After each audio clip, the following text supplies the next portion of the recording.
કોંગ્રેસના રાજ્યસભાની ચૂંટણી માટે ઉમેદવાર અહેમદ પટેલ પ્રેસ કોન્ફરન્સ કરીને પોતાની જીતનો વિશ્વાસ વ્યક્ત કર્યો છે। અહેમદ પટેલે જણાવ્યું છે કે કોંગ્રેસ પાસે 44 ધારાસભ્યો છે અને અન્ય એનસીપી જેડીયુના પણ મત છે, તેથી કોંગ્રેસ પક્ષનો નિશ્ચિત વિજય થશે। સાથે જ કોંગ્રેસના અન્ય 7 ધારાસભ્યોએ કોને મત આપવો તે અંગે કંઈ નક્કી કર્યું નથી, તેથી તેમના પણ મત અમને મળી શકે છે। તો શંકરસિંહ મુદ્દે પણ તેમણે જણાવ્યું હતું કે શંકરસિંહ પોતે પણ મને મત આપવાની વાત કરી છે, તેથી તેઓ પોતાના વચન પણ કાયમ રહેશે।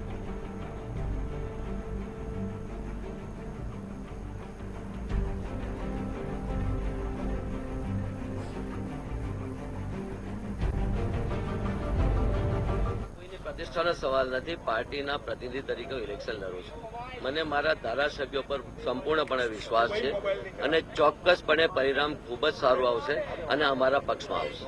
બાકીના પણ હજુ બાકીના સભ્યો છે, અમારા 44 ઉપરાંત બાકીના જે સભ્યો છે હજુ નિર્ણય નથી લીધો, બાકીના 7 સભ્યો છે, તદુપરાંત એનસીપી છે, જેડીયુ છે, બીજા પણ મત છે, એટલે પરિણામ ખૂબ જ સારું આવશે, એમાં મને સહેજે શંકાને સ્થાન નથી। શંકરસિંહજીએ પોતે જ વાત કરી છે કે મને મત આપશે અને હું માનું છું ત્યાં સુધી એમના વચન ઉપર કાયમ રહેશે।